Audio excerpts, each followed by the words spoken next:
Did you turn it off again and on again? Don't. Another one bites the dust, ChatGPT edition. And I know what you did last summer. These stories and much more on today's episode of MSP Dispatch.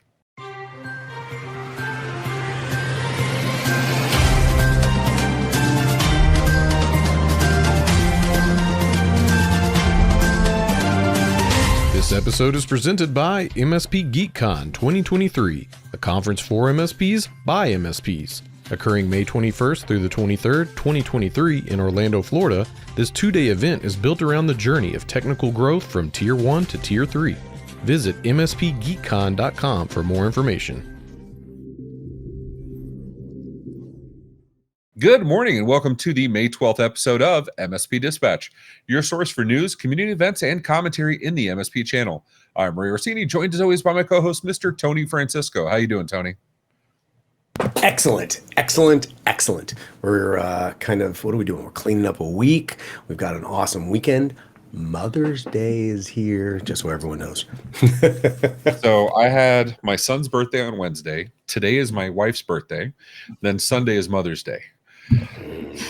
My credit card's on fire. Yeah, you should hold it up. It's just like a limp piece of plastic just melting. You know, it's bad when Marquis Street Caviar and Pearl Street Caviar both have me on speed dial. It's some stuff. Speaking of food and ordering, we have a new forerunner in the first fast food chain to introduce AI. Wendy's is going to add AI to their order taking system, according to the Wall Street Journals. Your customers are going to place their orders via voice or text, and the chatbot is going to handle the order taking. How do you feel about that? Having OpenAI ask if you want some fries with that? Wow. Well, let's just be blunt about this. In every single job you've ever been in regarding sales, even a little bit outside of sales, customer service, they're always saying, ask them if they want to add fries for that. And now, you know what? They're finally done. We've automated that with a bot that's going to do that. I have interesting questions. So for example, if the AI is there, is that going to hurt employment? Or is that going to do exactly what we've been told this entire time, accelerate, amplify, increase the revenue, which could in turn cause additional employment opportunities? I'm really interested to see where that ends up. You know, I'm that guy. I hate going to the drive-through, and the first time you got to wait to see, you got to play that game if they're paying attention or not, right? Because like you'll hear, and you're like, hello? And they're, yeah, can I take your order? And then you give it the first time, and they were so freaking preoccupied they didn't hear you say it the first time. So you got to repeat it a second time. Inevitably, they get something wrong when you're buying for a family of four, right? And so I'm the guy that I use the mobile app while I'm in the drive-through, order on the app, and I just give the code at the drive-through because I don't want them to screw up the order, and it's easier. Plus, I get my points or whatever else. So I don't hate the idea of somebody getting my order right to begin with. Removing the human element? Is that what you're referring to? I'm okay with that. Leave the human element for the distribution of food, for taking extra, any of the extra items, leave them for the meaningful contact things. And I get you're going to lose out on a subset of the people entering the American workforce, or which is usually younger people, right? Teenagers, early 20s, whatever. And this is their education on customer service. This is their education on, efficiency and processes. And I get all that. So they're going to lose out on the order taking on the window. But how many fast food restaurants have the kiosks already where you can just order from the kiosk instead of standing in line? I'm all for it. And text the MSPs, let us know if you're good with troubleshooting this stuff, because OpenAI started a thermonuclear war game instead of giving you that hot dog. I didn't want a frappuccino. I just wanted fries. Oh, man. Would you like to play a game? Yeah. So let us know if you want to do that. For now, that news thing? Yes. Do you want some fries with that? Would you like some news with that?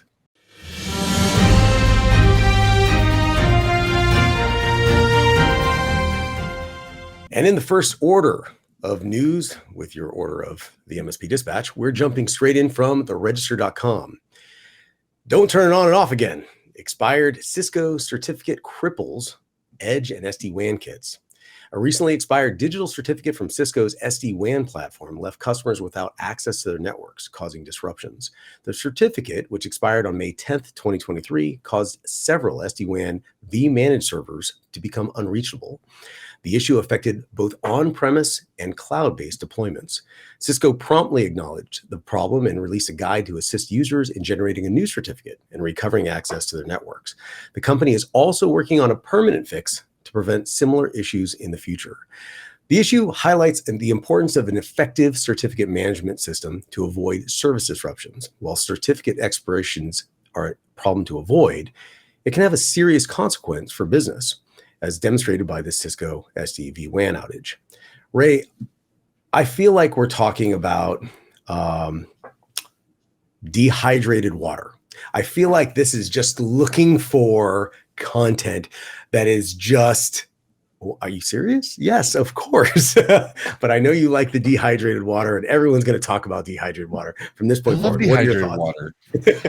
I love dehydrated water. I love dry air. I love, you're in Florida. You're in Florida. You can't say that. Yeah. That's right, because we don't get dry air. So I'm going to say, yeah, I love it. I love the idea of it. Like Santa Claus and unicorns. I love the idea. I just don't see them every day. So this story has me confounded, sir. I would like to hear your thoughts on it. Okay, so the summary is very simple. The summary is Cisco has a variety of products out there with an associated certificate, an SSL cert. That cert expired and consequently killed access to these devices, whatever it is, virtual, etc. We're talking about a very simple, hey, we misplaced a password, or hey, we forgot a password, or hey, there's a back door that we completely forgot about. Somehow people got in. This is just the management of the assets that are part of something that you make. So the certificate, this SSL cert, expired, and now they're saying, hey, mea culpa, we're coming up with management tools to manage these certificates. I would like to think that everyone has a digital certificate in some capacity, and you have what's that called? Organization for said certificates. You have all over the place. That is hence the dehydrated water. I feel like this is just almost vapid conversations, but ironically, it is so critical. And tell me your thoughts. No, I agree. I mean, certificates shouldn't even be a question. Security shouldn't even be a question. But ironically, you phrase it as a question. I like that. Yeah. It shouldn't even be a question. No, but it's one of those common sense things. Like, nobody thinks, do I have a lock for my front door? Whether you lock your front door or not, it's irrelevant. But nobody thinks, do I need to put a lock on my front door? I like that. Just and I get, for many people, it's an aesthetic choice, but it still adds some functionality, right? Let's be honest. If you have a self-signed cert or you have a published cert, if you know the genesis of that cert, it is absolutely fine. There's nothing inherently insecure about a self-signed cert. The problem is it's not third-party validated, which is why you get from, the certificate authorities and stuff when you're going to do public websites. But if I'm doing something for you and me and I use a self-signed cert, which, let's be honest, nobody would, because Let's Encrypt. But if I use a self-signed cert, you wouldn't worry about the security. Now, if I put an official cert, I don't know the word for commercial cert or whatever it is. If I put a third-party verified cert on there, it just adds a little bit of, it's green instead of red, right? Chrome's not complaining about it. And I know that's a long, long way around, getting that you can have aesthetics and security, but security can't be an option, right? I guess is the best way to put it. To all the whiny people out there, I can't do Duo, I can't do MFA, I can't do, I can't use unique passwords, I can't use a password manager, I can't. My answer is the same. So okay. Here's why don't you give me an excuse to not use certs? Can you give me a valid excuse not to use basic security? Air gap. Just no cert, no connection, no nothing. Because there's conventions for Let's Encrypt. For you to use your own certificates, you have to obviously download the public and private certs on a third-party PC, but you can absolutely still install that on an air gap computer. Agreed. It's more difficult, but if you vary out the device, you understand the reason for it. No, rip out the NIC. There's no Wi-Fi. there's no. So what's Cert? What's the Cert going to connect to? You know what? You know what would be really cool though? Let's talk about if because this is clearly just misinformation or information misplaced. If there was a place that you could share all this information, best practices, code, solutions of problems, if there was a singular location where we could all get together and do this, we would continue to keep using it and using it and using it. Right? Forever and ever and ever.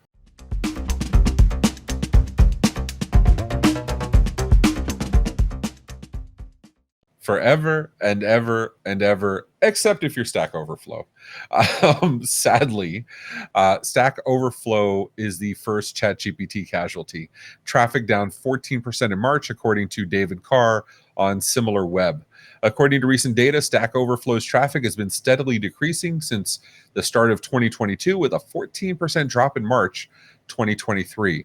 One possible explanation for the decline is the increasing popularity of AI chatbots and GitHub's Copilot as sources for coding advice rather than relying on Stack Overflow's message boards. Copilot, built on the same OpenAI language model as ChatGPT, allows developers to have it write entire functions on their behalf, reducing the need to search for answers on Stack Overflow. ChatGPT has quickly become a popular coding tool, generating detailed code samples and functions in response to simple text prompts. While Stack Overflow emphasizes community-based answers, ChatGPT users often get an answer without the debate and discussion. Copilot's popularity has grown significantly, with signups for the service tripling between February and March of 2023. Although it remains to be seen how much of GitHub's growth is related to OpenAI technologies, the buzz surrounding them is likely contributing to their popularity. So we've talked about OpenAI, ChatGPT. We've talked about Wallet. And we talked about ConnectWise as adding it to their RMM, right, to automate, and how it's not a tool to just let it go, to just do its thing and go. It needs oversight. It needs some kind of person reviewing and giving that final check off, right? Because as we've seen, I stopped using ChatGPT to create our scripts because it gets the author. Now it's 100% of the time it gets the author wrong. So it's almost like now it's just a fun, like, how do they find this information? And with Stack Overflow, you have that peer review, right? You have others jumping to, hey, you're an idiot, or hey, you need to do this. And I think there's value there. What are your thoughts on this when you see like Stack Overflow getting decreased usage? I'm simultaneously saying, well, what'd you expect? You have a singular source of information, which ironically we just got done talking about at the beginning of this, about how AI replacing people could eliminate some jobs but create other jobs. This is eliminating not jobs, but information sources. Now, if for some reason you ever question how much information is too much, you apparently have never had too much information. I would love to really highlight the fact that in Stack Overflow, you have a number of, I've got Ray GPT and John GPT and Cindy GPT, all giving me different angles of different builds and processes and perspectives based on their experience. ChatGPT is a singular output. Right. Do you understand how it got to that point and what the alternatives are? Do you keep hitting regenerate response, regenerate response, regenerate response? Do you hit your max unless you're a plus member? There's a variety of things you can do in there, but I love Stack Overflow because you can actually watch the physical breakdown, which begs the question, is the answer that you're getting out of the box ready? And I don't believe it is, as we have illustrated time and time again about it literally hallucinating. You just referred to the fact that it gets the author wrong almost every single time. Our story that we had in last week's, and I believe in the week before that, it pulled up an entirely new story. It was making up information. It wasn't even, like, most of the time it has the story mostly accurate, and then some of the details off. The one you pointed out to us last week, it was like the whole story was like completely gone. So just for everyone, that Ray was looking in the source code for the metadata. Maybe it's pulling up metadata. There was no metadata. It was completely made up. It had nothing to do with the article, the link, the headlines. It was fascinating. Now that I think about it more, because we keep going to the same wells for these stories, right? I mean, we have our 150 or 100 whatever sources that we get stories from most often. Thanks again, Sergio Gatlan. But I wonder if specific websites are looking for requests from ChatGPT and on purpose giving false information. That's Ooh, easily done from a technical theory. perspective. Right? That's, I mean, and if we're talking about, there's stuff right now where certain people are fighting against ChatGPT and OpenAI in general to say, don't use me to train on, right? This is big in the art world right now. Don't use my art to learn. And there's been lawsuits on this already that have lost. ChatGPT still, because anything that's public, you can't say I can't learn from it being in public. And there's no laws against getting inspiration from other stuff. But I wonder if these news outlets are specifically saying, this is my work, I don't want it ingested without attribution, right? The same lawsuits that were happening in the EU against Google, that Google was aggregating news sources and giving out information, but they weren't attributing the original sources, so they were losing out on revenue or whatever else. I wonder if that's the case here. There's a lot. Now you got my brain spinning about what are the possible outcomes of fighting back in a way that's saying, oh, you're going to take all of our news and we're the source. Fine. Here's some news for you. Oh, you got it wrong. Interesting. People don't depend on you as much. Maybe they'll refer back to you. Ironically, the people that wrote it. What an interesting guerrilla warfare.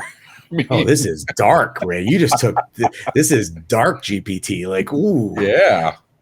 So I would love to hear what other conspiracy stories the Discord comes up with. Let us know in the comments. Let us know in chat. I'm sure you've come up with your own conspiracy theories. And we're going to go down that rabbit hole. We're going to do a little more research to figure out what the hell is going on. But Tony, it's okay, because when I make a mistake, you would never hold it against me and try to extort me for money, right? I would not. And for everyone to look at our B-reel footage of that transition right there. Let's jump into my next story.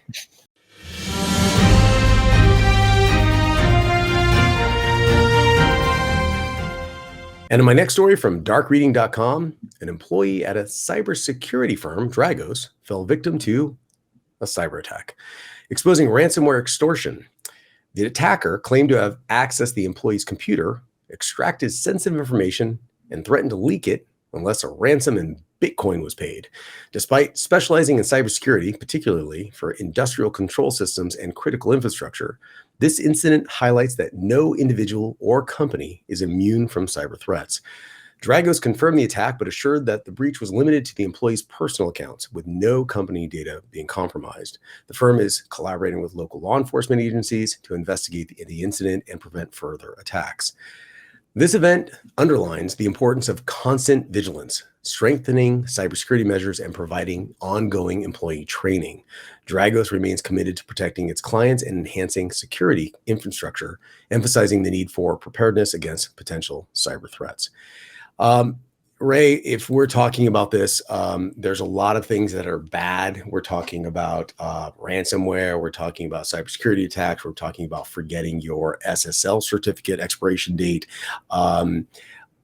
Quick note, did you know that in Florida, it is illegal to walk an alligator on a leash? That's another thing that's bad. There's a lot of things that are happening out here. I don't know which direction is up.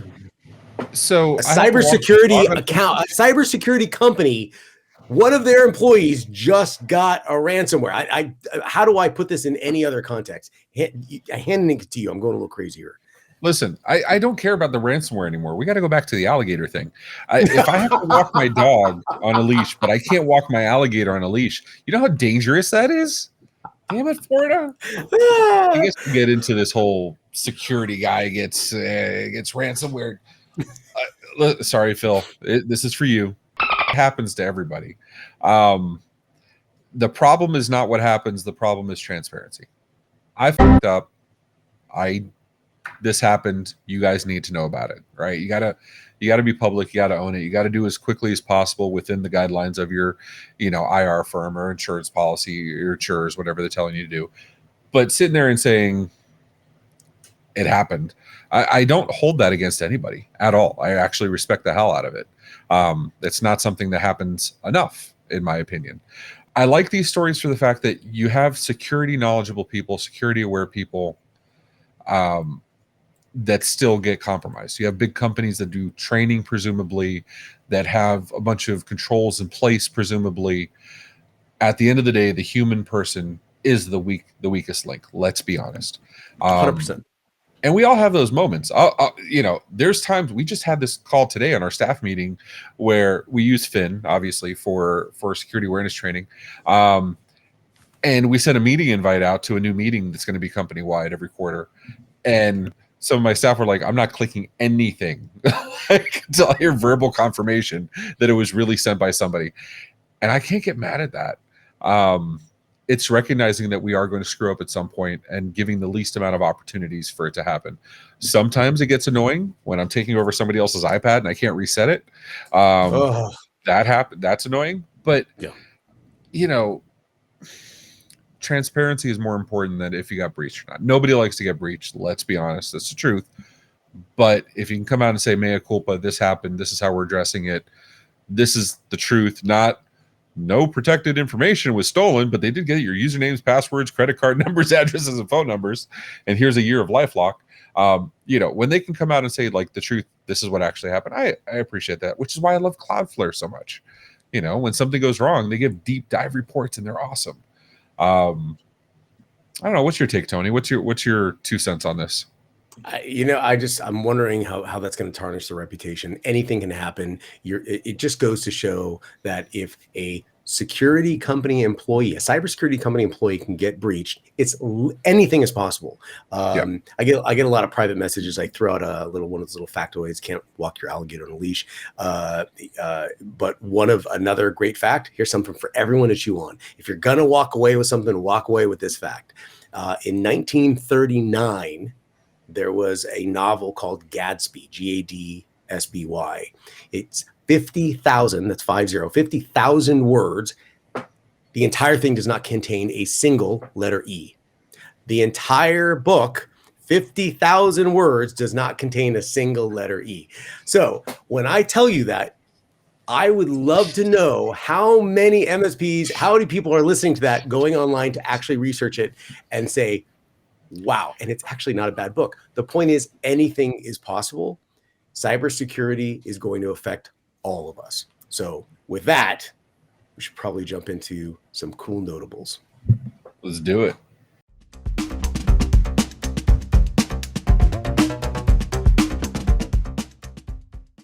In my first notable mention, Kingston's SSD firmware has Coldplay lyrics hidden within it, written by Axe Sharma on Bleeping Computer. Kingston, a well-known brand for flash memory products, has surprised a security researcher with a hidden Easter egg in its SSD controller firmware. Iowa-based researcher Nicholas Stark found lyrics from Coldplay's hit song, The Scientist, buried deep within the firmware. The specific version of the firmware, which starts SKC 2000, we'll put the exact firmware in the show notes, runs on Kingston's PCI Express solid-state drive products, which deliver improvements to data storage hardware's performance and security. The lyrics raise questions about their purpose, whether it's just a mere prank or serves a functional purpose, such as sample data for testing. Kingston is yet to comment on the matter. In my second notable mention, ConnectWise announces the company selected for the PitchIT class of 2023. ConnectWise has announced the 27 companies selected for PitchIT 2023, which is a competition that allows innovators to showcase a potential offering that could be built or integrated into the ConnectWise platform. Throughout the competition, thought leaders within the MSP space will act as coaches to guide participants and provide insights on their products. The judges will assess each solution based on innovation, value proposition, go-to-market strategy, contribution to the industry, and the likelihood of success. We did a special report on the PitchIT class of 2023, which we will link somewhere, and go check it out. And in my first notable mention from crn.com, which is our leading technology news source, they have unveiled their Women of the Channel list for 2023. This annual list recognizes influential female leaders in the IT channel, acknowledging their professional achievements and dedication to the technology industry. The Women of the Channel list highlights exceptional women across various roles, including vendor executives, solution providers, and distributors who are transforming the IT channel through their innovation, strategic vision, and commitment to partner success. The honorees in this year's list serve as role models and demonstrate the importance of promoting diversity and inclusion within the technology sector. And my next notable mention from AndroidPolice.com, YouTube is experimenting with blocking certain videos for users who utilize ad blockers. Some users have reported seeing error messages when attempting to view specific videos with an ad blocker enabled, essentially preventing them from watching the content.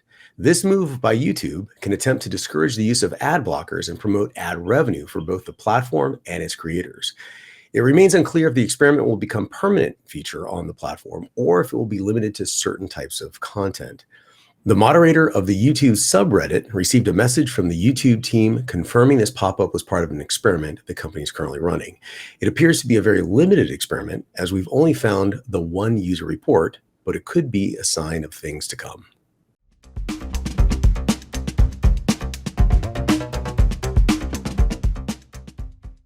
Hey everyone, happy Friday. I'm Phil Buck here for your AI Roundup. It's been stated many times on this show and in plenty of other outlets that ChatGPT has the capability to be the Google search killer. And that threat to Google has inevitably led to the heating of the AI tech arms race. Now, as has been rumored for some time, Google has finally announced their push to integrate generative AI with their search engine. In a post from Google's own blog, Google announced Search Labs, and you can sign up for a waitlist to gain access to the new Google search tools which integrate generative AI. Some of the features for this include Search Generative Experience, which brings the power of generative AI directly into Google Search. Instead of having to break down complex queries into simpler ones, the technology will do the hard work for you, providing a snapshot of key information linked to deeper resources. A feature to watch is its conversational mode, allowing users to ask follow-up questions and keep context throughout their search. Also, Code Tips. It harnesses the power of large language models to provide pointers for writing code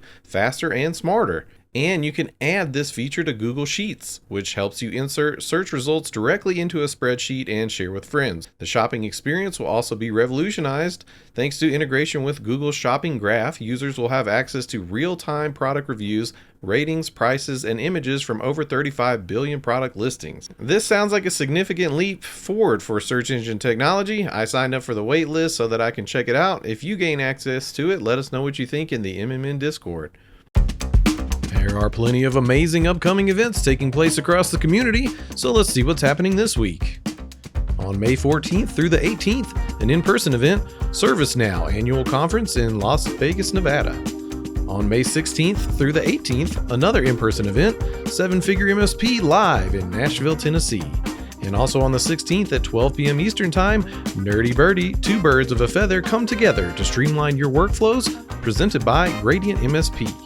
And coming from the MSP Media Network this week, we have, in case you missed it, AI Roundup Episode 10, Fudbusters Debunking the AI Boogeyman. And also the Tech Bar Podcast Episode 58, Tech Bar Takeover with Matthew Fox and Phil Buck.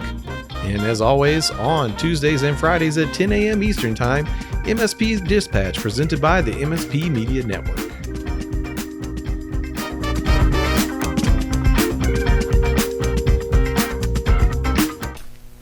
Hi, I'm Aaron, and I'm a jobaholic.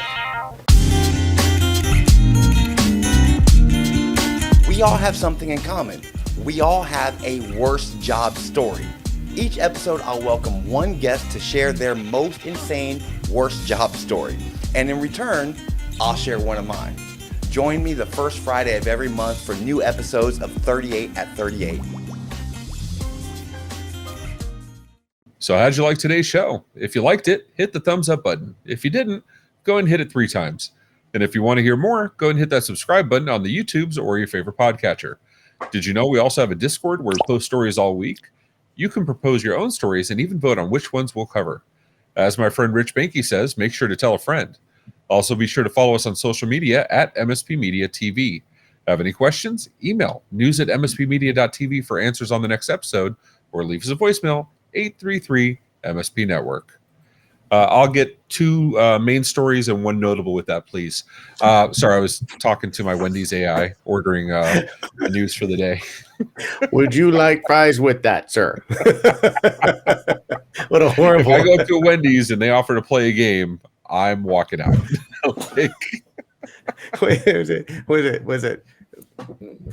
What's the bleep, or what's it fleep, or what's the term when you fling the thing out into space? Oh,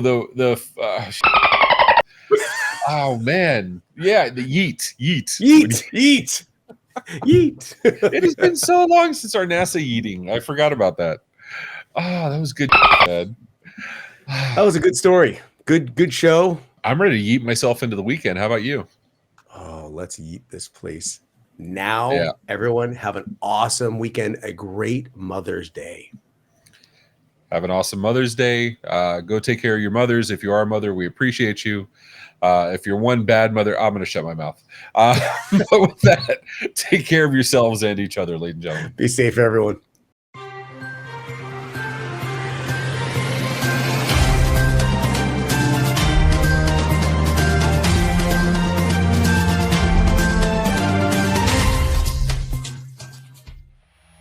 This has been a broadcast of the MSP Media Network.